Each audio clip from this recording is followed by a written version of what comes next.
just to make it official so you all know, I'm Rob Rothschild. I work for the Center for Applications of Psychological Type, and we are the publishers of the MMTIC, or the Murphy-Meiskeier Type Indicator for Children. And this is the first of what we hope will be a regular series of question and answer sessions with our expert.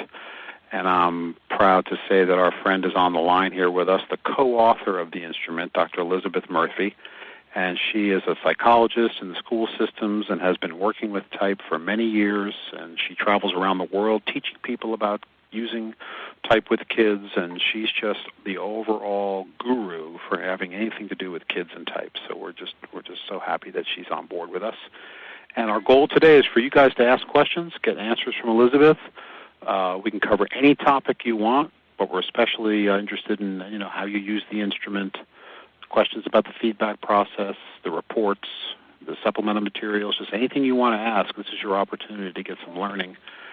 And I am recording this for future use, just to let you know, in case we start putting these up on our website. If there's some good questions and answers, we want to share that with the rest of the group. I've always had a question, so I'm going to start with one. Okay. And here's my question, and we get this a lot here, and is how to handle the situation when you're working with a student who really just can't make a decision on verifying their type. Their clarity is not strong, and they just can't make a decision on some of these dichotomies. So where do we go on that, Elizabeth? Your language changes a little bit with the age of the child. That was one of the reasons I asked Randall what ages he had worked with. So let's say it's a young child. I'll say, oh, wonderful, that's a part you still get to discover about you. So if we wanted to see whether you prefer judging first or perceiving first as your way of keeping your life kind of organized, well, we could just kind of pay attention to what is it like when you get an assignment, and how do you want to handle that? Do you want to jump right in there and get it done so you have lots of time left to play, or would you much rather just kind of think about it and process it and make sure you get it done, but get it done in time to turn it into the teacher, but let it kind of just stay in your brain for a while. And just paying attention to one element, and that's all we'll look at this week. And then maybe next week we'll look at another element. So instead of it being a problem because, oh dear, I don't know what my preference is, it becomes an adventure. Oh, I'm discovering my preference. And I'm going to discover my preference through my self-awareness. Everything always goes back to self-awareness. So I don't know, what do I do? So when the teacher says it's due on Friday, it's my first reaction. Do I have to, oh my gosh, I better get started? Or, well, I've got till Friday. Which way does your reaction take you? Mm-hmm. And most of the time they're very comfortable with that, especially when we start to focus on a singular element.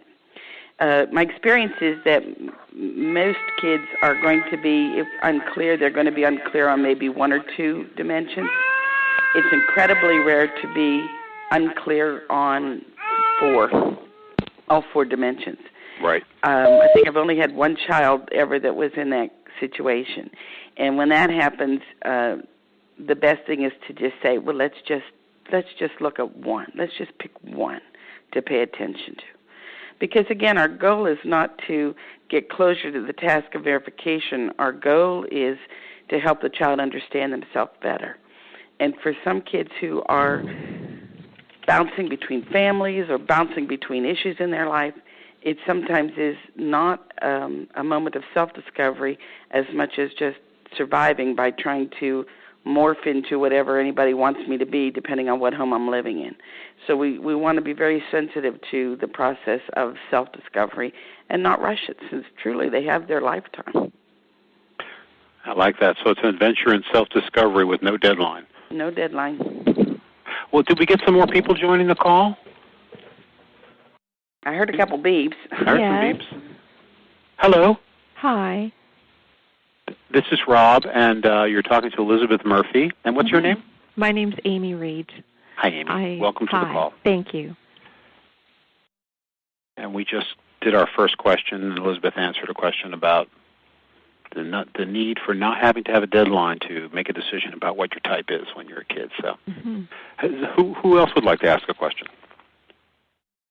I'm a former teacher, and I do training now with the Myers-Briggs. This is Amy speaking from Canada, and I'm curious about any advice or protocol that she would have regarding, say, coming into a classroom setting and or helping teachers in a school setting know how best to use the MMTIC? Okay. So is it how to get into the schools, or once you're into the schools, how to offer it to the teachers? I'd welcome both. Primarily, I'm thinking, I've had a teacher approach me and say, I'd be interested in doing the MMTIC with my class, for example. So personally, I'm interested in either way. Professional development for the teachers, but I feel pretty comfortable with that. I'm curious about how you've used it or how it's been used in school settings and any cautions or bits of advice. Okay, so it's been used in multiple ways.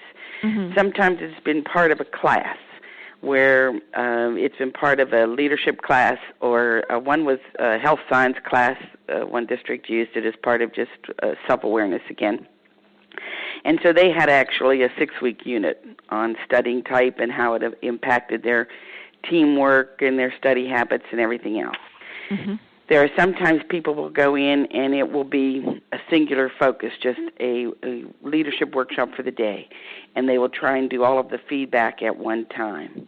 Mm-hmm. The younger the children, the more I like to spread it out.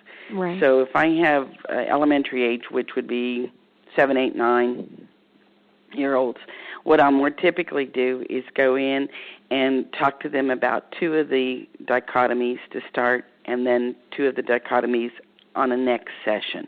And I usually ask the teachers for about a half an hour of time. But I also ask the teachers to stay in the room with me. Mm-hmm. And you got to be real careful about that, because bless their hearts, teachers are so overwhelmed that as soon as somebody else is there to cover the room, I'm just going to go make one quick call. I'm just going to go run that one piece off. Mm-hmm. So what I had, I kind of had to get, how should I say, tenacious about it. And if they said to me, I've got to leave for a minute, I'd say, no problem, I've got extra time. I'll just kind of let the kids do whatever you would have them normally do, and we'll pick up when you get back. Right. Well, then all of a sudden, when I'd come back for another session, I didn't have them having to leave. But if the person who is in the classroom, they're going to be the ones that answer the kids' questions once I'm gone. Right. So if they haven't even heard the basic piece, now they always know type, but if they haven't heard what I've said about type or how I've explained it to the kids, it's going to be a lot harder for them to answer the questions. So it's kind of a golden rule for me. If I'm coming into your classroom and providing this service for you, I really would like you that's just part of it. You just need to be there. And it's up front. We make that clear up front, and you make it clear up front with the principal, too. Mm-hmm. And then most people will comply with it. But I always found there would be 1 or 2 who would decide, like if I were doing the whole school in segments, right. There'd be 1 or 2 who would just use it as an opportunity. It's just they try to take advantage of every golden moment they get to get some of their other chores done. But this isn't the time. They really need to be there as part of the process. So when you're giving feedback, it requires giving them the descriptive pieces where they will then make that self-assessment about which one of those sounds like me.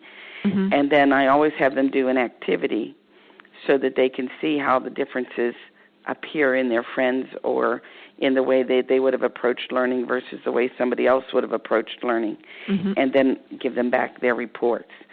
Okay. In the classroom, these also, now, again, you may not find this may just be American schools, but if I'm going to go to a classroom for more than one session, it has been my experience that if I don't collect the reports when I leave, when I come back the next time, they all won't be there.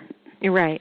So I either give them just the pages we're working on. So if we're doing E and I and J and P, then that's the pages I give them, or I let them see the piece, but then we come back and I collect them and I bring them back with me the next time. Okay. Then when the parents say, when will I know about my child's type? I always tell them you'll know about your child's type after the child completes the verification process, because on the report and in any of the booklets, it allows the child to identify, here's what was reported by my answering the questions, but here's what I think is more accurate and true for me. So the parent is able to see both of those versus a parent getting just the reported type at first and making some assumptions that perhaps might not be accurate. Mm-hmm. So sometimes I will get the blessing to do a 6-week session. I always love those. Yes. And I go in for like a half an hour each week to the class. And then the parents know that at the end of that session, they'll get all of the information. Right. When I do a class, since taking the instrument is optional, I will sometimes say that, not sometimes, I will always say you have an option of whether you take the instrument, but not whether you participate in the class lesson. Right. So a child may not take the MTIC, mm-hmm. but would then learn about differences just through the presentations. And every single time, the child who didn't want to take it the first week wants to take it before the second week. Mm-hmm. It's like, oh, this is what it's about. Right. And but before that, sometimes they were just hesitant. Mm-hmm. And one of them said to me very honestly, he said, "No, my dad got that letter. He told me he didn't have a good experience with that adult one, so I'm not taking the kid one." Uh-huh. I said, "Okay, you don't have to." Yeah. But then I was like, he got too intrigued with it. Yeah. Yes. So he wanted to do it. So letters go home, and do you obtain parental consent to do that work with them, or just? That is what I do is I tend to follow the district rule. Right. And okay. I have found different levels. So some places mean I need permission from each individual. Right. Others do it permission by exemption if you don't want your child to participate.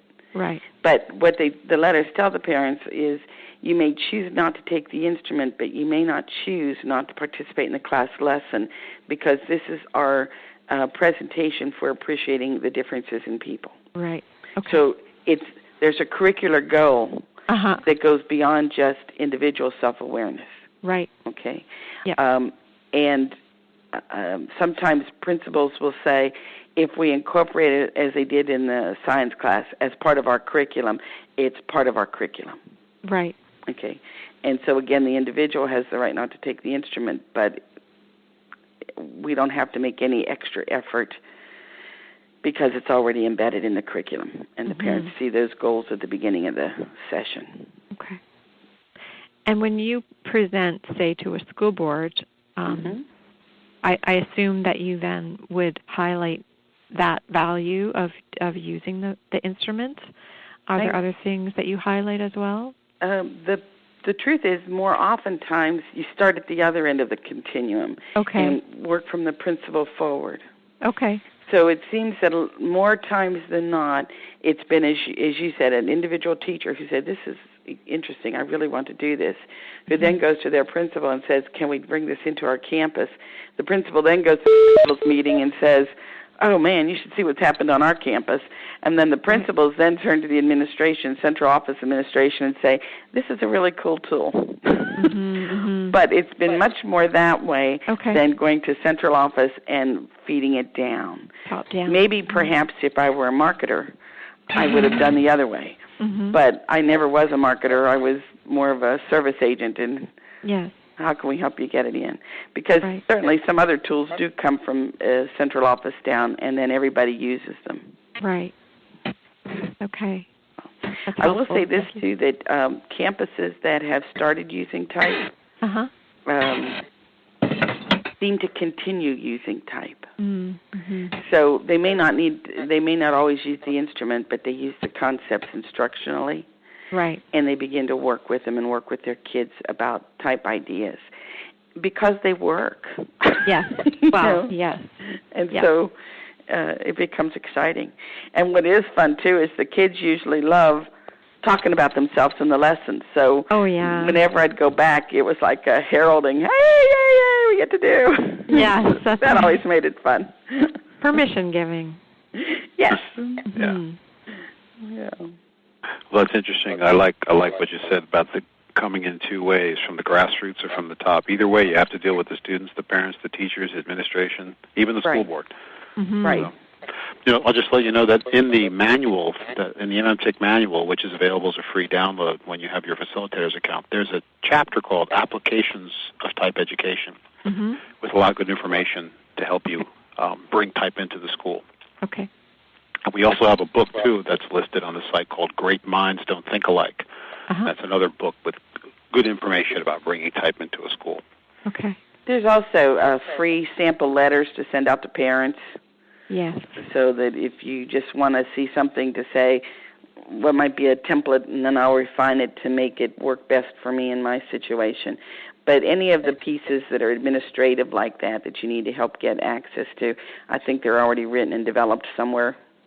Yeah, they're on the Essential Downloads page. If anyone's looking at their screen now, they see that page, and you can see the parental permission letter, the results explanation letter. It's all there.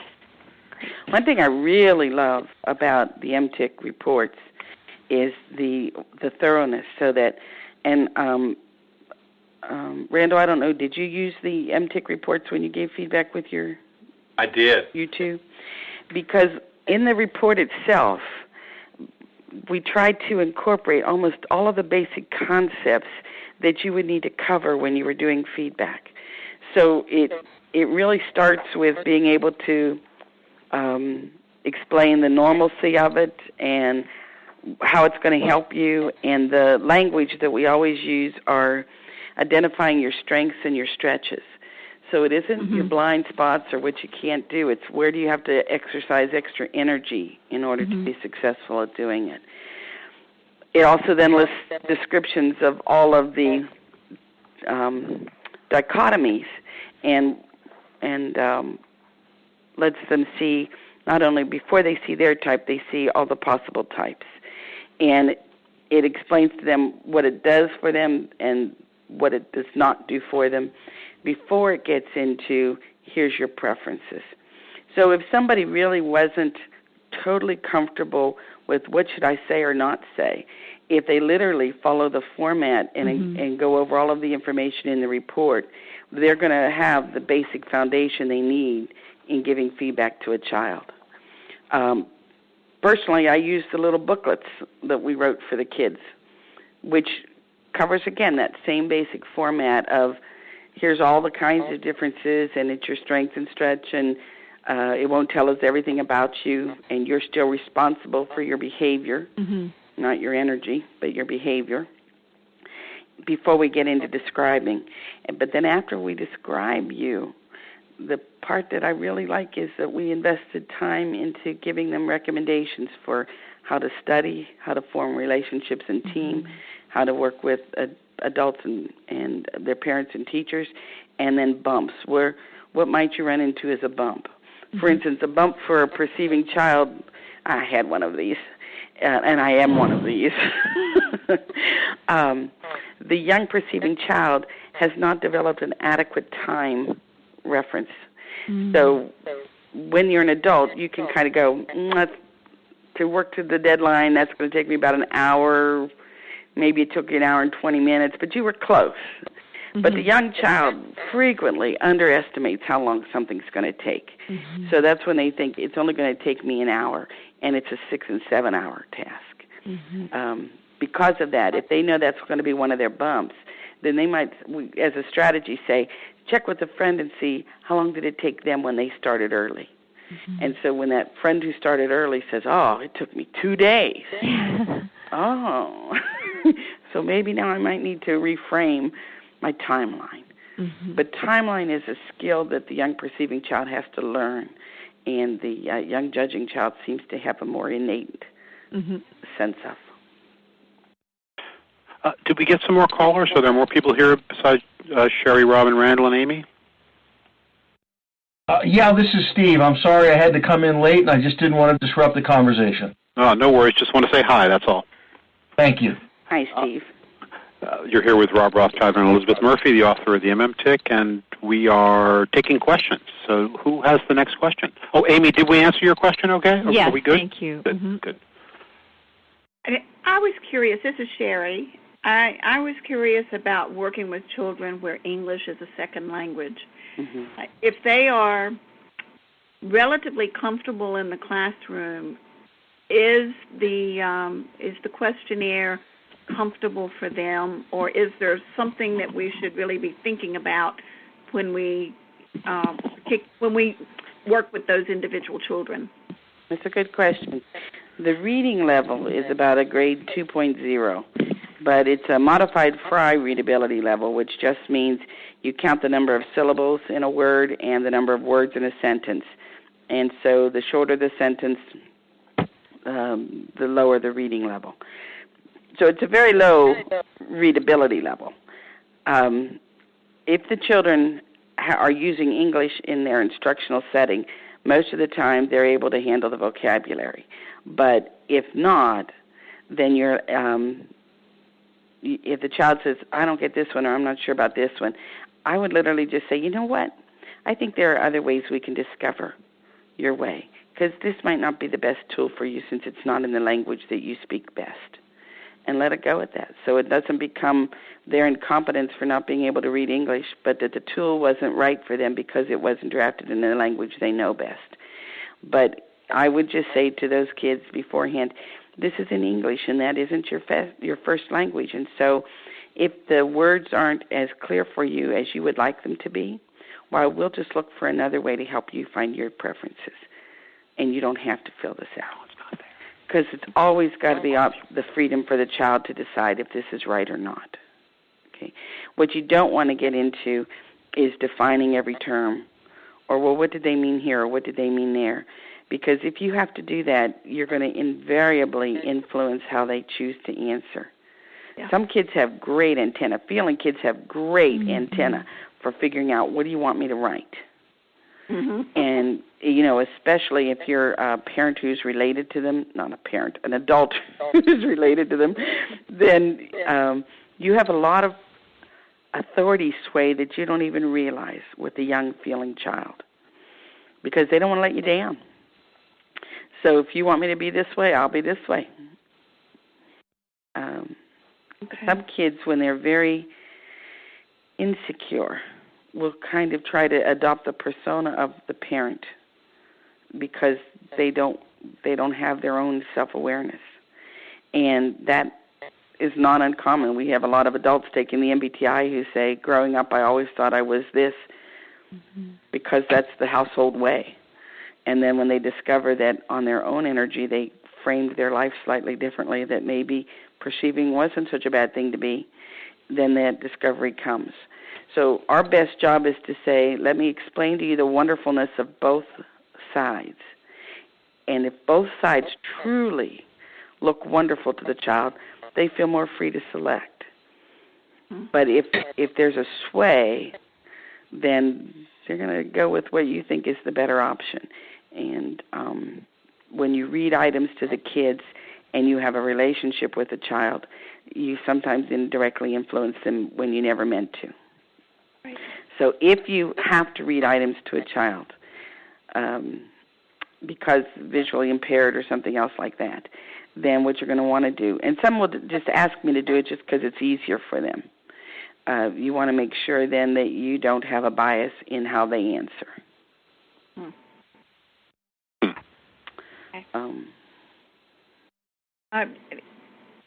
Who's next?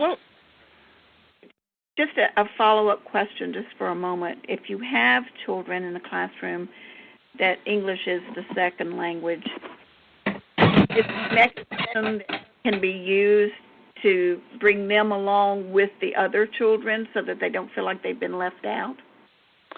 Yeah, but most of the time when you have children who have English as a second language, if they're receiving instruction in the same classroom, then most likely their English skills are fairly adequate. Okay. Because they're not going to a separate pull-out program. So truly, I haven't found that it's been a big deal. Sometimes you may every once in a while find somebody for whom a word isn't clear, but for the most part, because it's such a low reading level, it doesn't seem to be a big deal. Okay, thanks. And none of the supporting materials are in another language. Okay. So that's why if you really believe the child's limited English proficiency restricts them from being able to take the instrument, then give them permission not to, because all of the other pieces that we would use to teach them about type are going to be in the other language, the English language too. Okay. Thank you. It's one of the reasons why when people will say, "Oh, don't worry, we can translate the instrument." It's like, but you have to translate everything, not just the instruments. What else have you run into? When you gave feedback, Randall, to the two, were the parents in the room? They were. Yeah, I find that total fun. I don't know how it was for you, but I love being able to describe the differences that the parents will then go, "Oh, yeah, that's me," and then the kids go, "Oh, I see that," but then, "Oh, that's me," and then immediately you can focus on, so as a family unit, how does your combination make for an exciting day or make for a stressful day? That's exactly where I went with them, exactly. Did you? The Great. parents had it administered to them in some family some marital counseling, and they after that had terminated successfully, they wanted their children. They thought that this was such a wonderful tool. The Myers-Briggs had been such a wonderful tool to them in exploring their marital relationship, and actually beginning to see that a whole lot of what they thought were serious issues were actually were type preferences playing out. Was very good. But yeah, it was wonderful with having them all together and watching the interaction, and all of a sudden parents' eyes would light up, and it was quite good. Right. And sometimes it'll be because parents will be like, "Oh, no, you're just like me. You're an extrovert." And the child will all of a sudden go, "No, Mom, I just do that. But I really like my quiet time." And the parents will go, "I don't see you quiet." It's like, yeah, but I love that part about me. And it's like a whole opening between what is the behaving child versus what is the child's inner drives. Definitely. And so when I can have a whole family together, that makes it just a whole lot of fun to give feedback.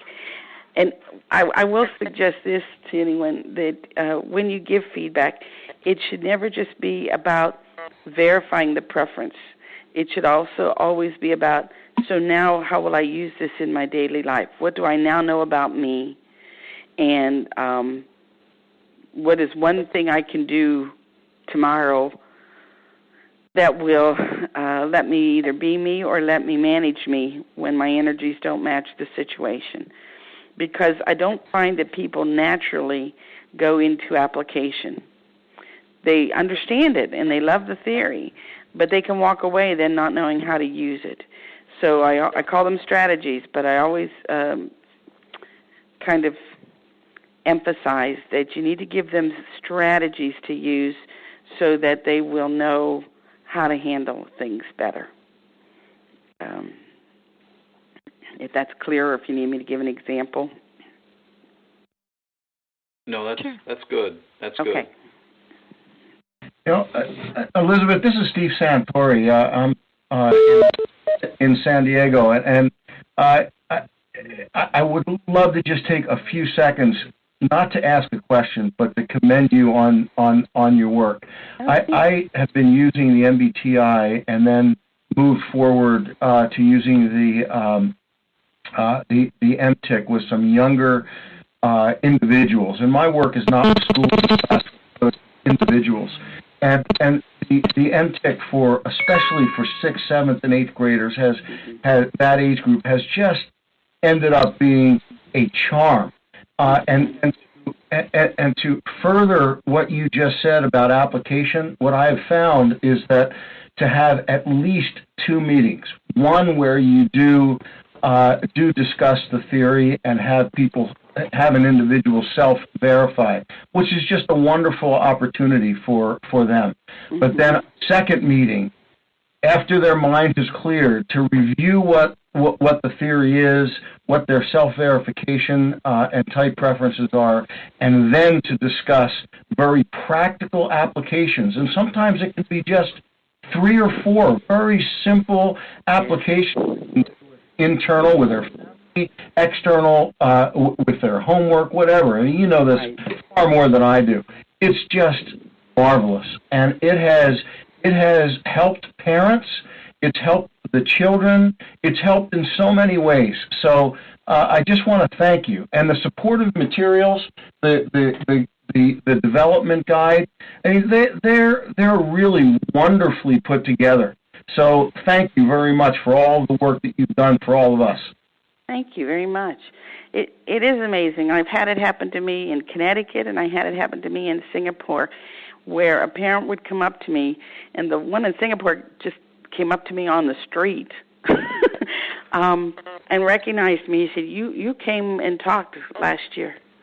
And I said, yeah. And he said, my son and I get along a lot better. And then he walked away. And in Connecticut, I had done a PTA program the year before and went back the next year and did the PTA program. And a mother came in and she just said, yeah, we've had a whole different house. Which isn't me, it's the theory. Mm-hmm. It's the wonderful theory of type.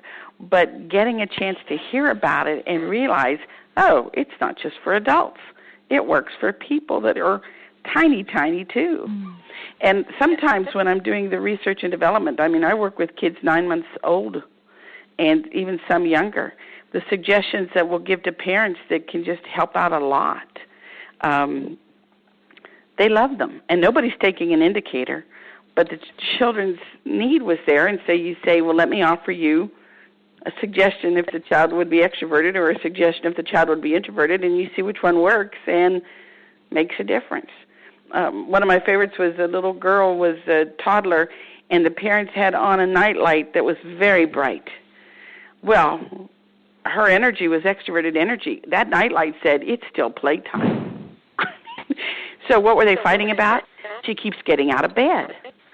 So we said, well, then just make the nightlights dimmer so that it's just a very dim light.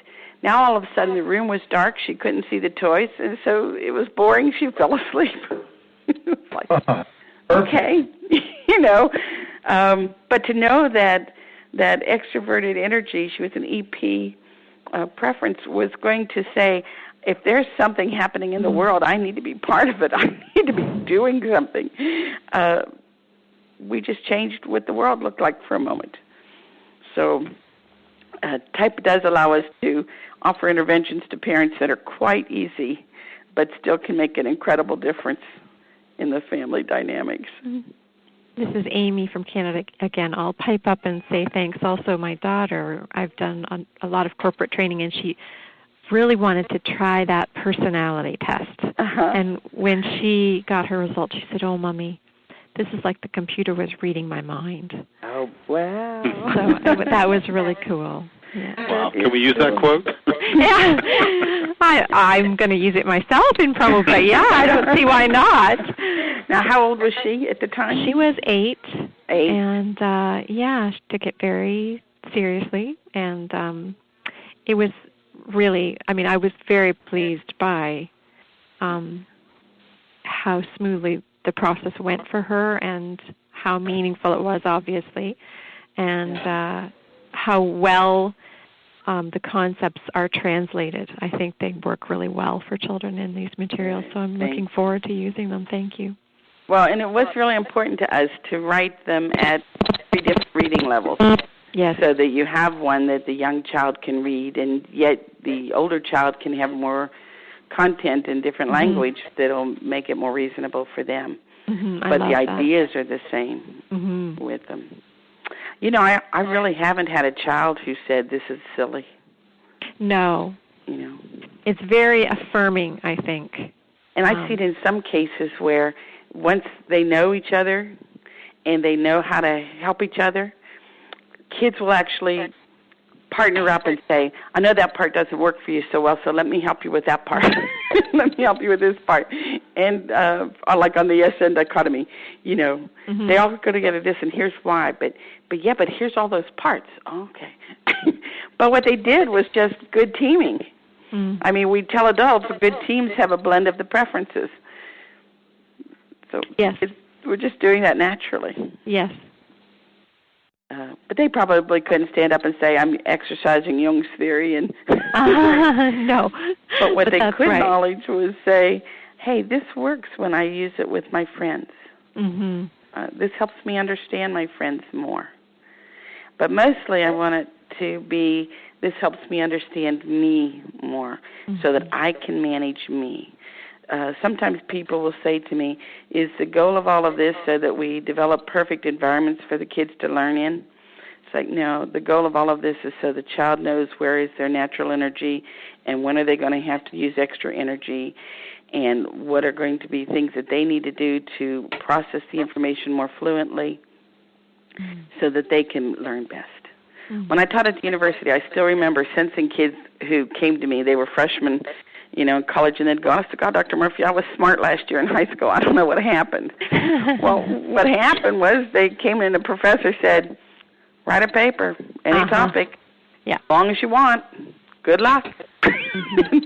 And the professor, I'm sure, thought they were giving them a gift of the freedom to discover learning in your best way, but the kids who needed direction felt lost, like they were put in a rowboat in the middle of the sea and no oar. So type allows us to help them understand why was that a stretch for you, and what do you really need to do is hone in on more specific directions so you can then broaden out to the themes that you want. And it was just a process issue, but they were feeling ill-equipped for college. Right. When it wasn't an issue of ability at all. I'm going to jump in here and see if anyone else has any other questions. I want to make sure we have about 15 minutes to go. If someone has something they'd like to ask. Anyone have any questions about the reports, which report to use, and what situation?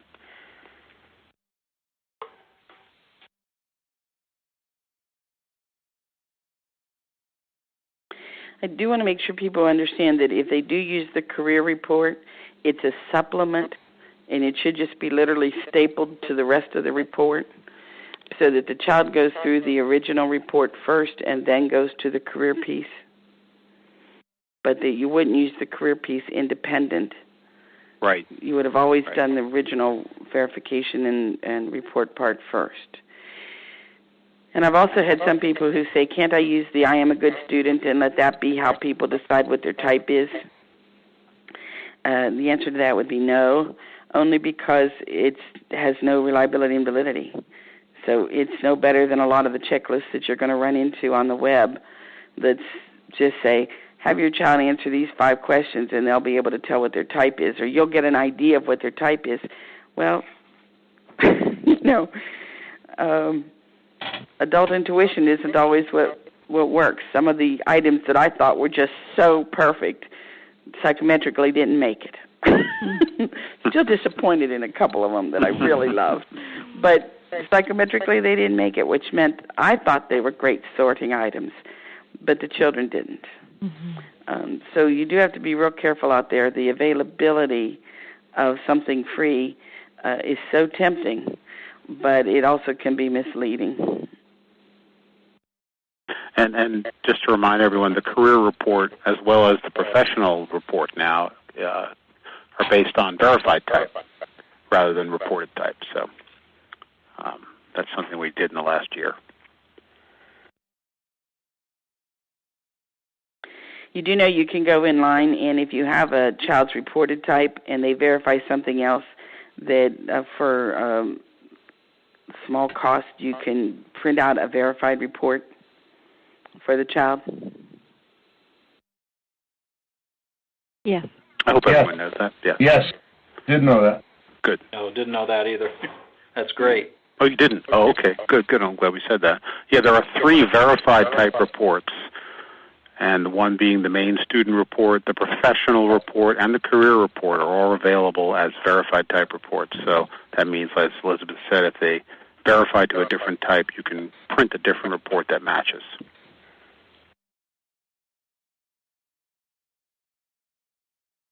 Does anyone have an experience that they'd like to share about their use with the tool or with kids and type? Amy, you shared, and I was so glad to hear it, so I just wanted to open the door in case somebody else had another experience. This is Steve Santori. I'll explain quickly an experience I just had with a very, very successful, hard-driving father who had an MBTI administered to him and believes that his preferences, and it does appear that they are ENTJ. Very successful businessman, completely similar to what you would expect from someone that's an NTJ.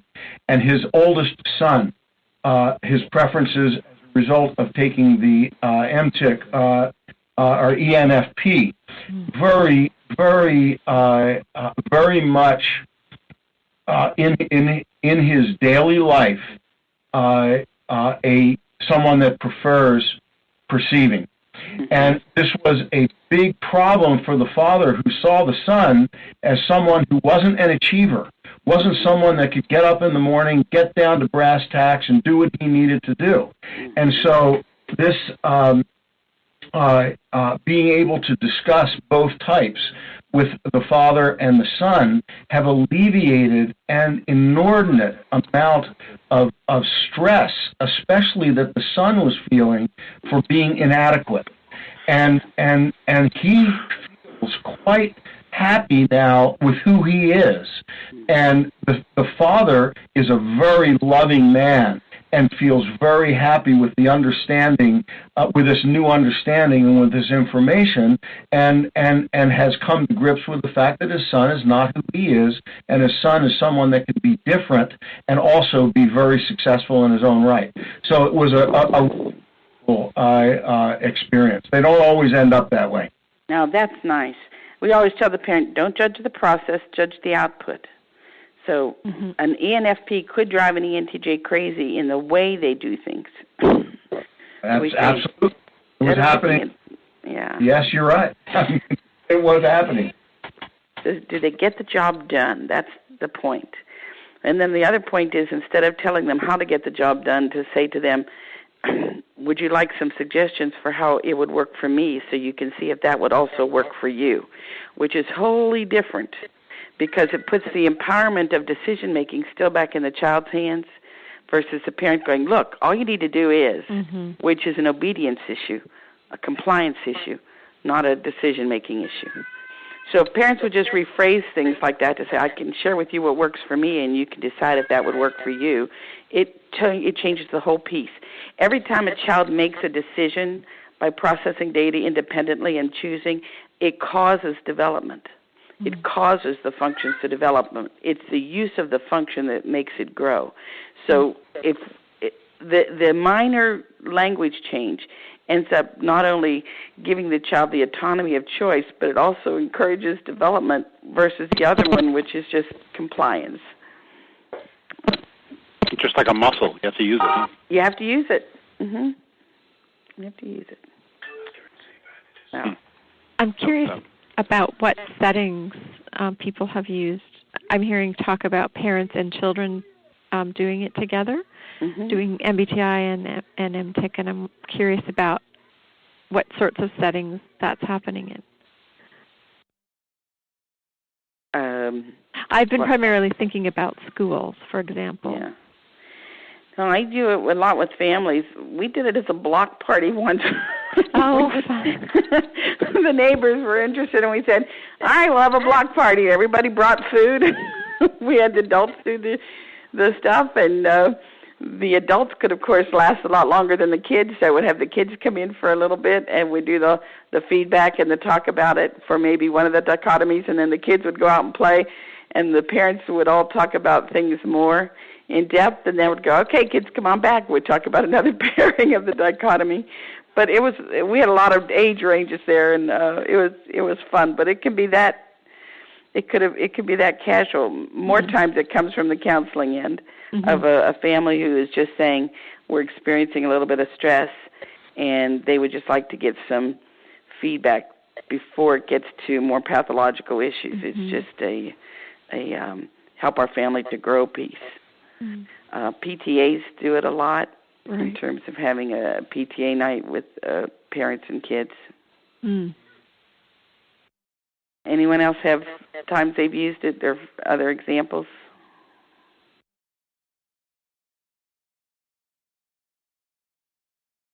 It's certainly geared for use in the classroom. The supplemental materials are all there for that use. So the teacher and the student is the most common use, I think. Okay. Yeah. But the workbooks that the children have, do not have to. They're just not exclusive to the classroom. You could use the same workbook with a child in a family setting. The I am a good student part is for that self-assessment mentions the school part, but in terms of their understanding and their application, there's one page in the elementary where the child actually has to identify for the parent, when I'm not learning, here's what I would like you to do to help me with my homework, and when I'm not behaving, this is how I would like you to discipline me, so that the child and the parent sign and agree that that's a reasonable request. So if the child said, I want you to let me off hook and never give me any time out, you know, that's not a reasonable request. But if they say, I want you to explain to me why I have to follow that rule, I'm not saying I won't follow it, but I need you to tell me why the rule exists, that's a fair request. And that's what a lot of young T kids want to know is, I'll do it. So what we actually teach the kids to say when they're going to argue back with the parent because they've gotten into fights with the parent, they would typically start out going, so why? That's a dumb rule. Why would I have to do it? We've taught them to say, I'm going to follow the rule, but I need to know why. It's a dumb rule to me. And they put in the words to me, and they started with easing the parent's mind about compliance and get it into the cognitive level, which is help me understand it. And then when they say it's still a dumb rule, I say, you know what? Every society has ways of revising rules. So government, schools have ways. We can have a family way of revising a rule, and we can set it up so that when we have a family meeting, we can talk about that. But it changes from a child sounding like they're just smarting back to a parent to a child who truly is explaining why they need to understand something. Wish my parents had talked to you, Elizabeth, way back when. It is funny because I do have grandchildren right now, and the grandchildren did something, and I gave a rule, and my daughter yells out, "Oh, I remember that rule." I said, hey, if it worked in one generation, it might work in another. Went ahead and we used it again. They work because they're about people and type. Well, I'll tell you, I feel very pleased and impressed that you're able to use the tool and you're able to have the fun with the kids and that it's working for you and that you're helping those kids know themselves before they become adults so that they can, you know, manage their energies appropriately. So thank you for all of your work with the kids that you're doing. And if you have questions that you don't have to wait for a webinar, you can email them to CAPT or whatever and pass them on, and I'll be more than glad to help you answer anything that you run into if you run into issues when you're using type with kids. Yeah, my email is easy. It's rob@capt.org. Okay. R-O-B? R-O-B, yep. Great. And that includes questions about the facilitator interface, which you've had up on the screen a little bit here, and just anything that you want.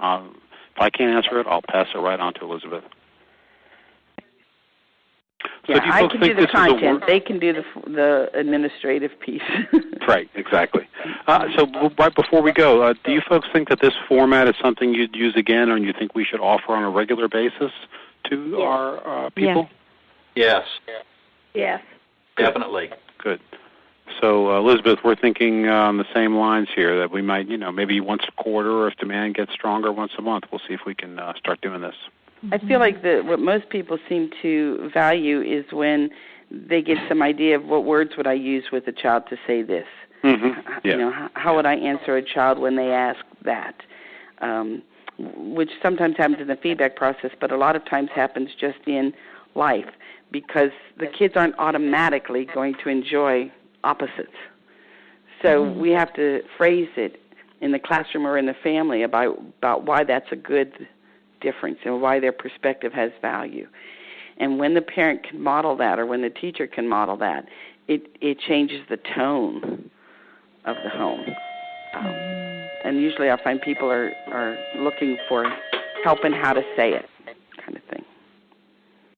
I don't know if that would be true for anyone in this group or not, but... I know it would be for me. Well, it's what a lot of families will ask for. Yeah. Well, thank you, everyone. We've come to our hour time here, and we heard the little chimes there. That wasn't me. That was someone else. Hey, I apologize. No, I like that. We need a reminder. That's good. Unless anyone has another question that they'd like to ask, does anyone have anything else? No. Well, thank you so much for being our first group here at the Ask the Expert question and answer session with Elizabeth Murphy. And Elizabeth, thank you so much for sharing your deep wealth of knowledge on the MMTIC, and thank you all for coming and sharing with us. Yeah, and I really loved hearing how you're using it. And the idea of a Girl Scout badge is just, I'm excited to death about that idea. That's pretty cool. I'll let you know what this is. Okay. Well, you all take care and enjoy your 4th. Thank you, Elizabeth. Thank you, everyone.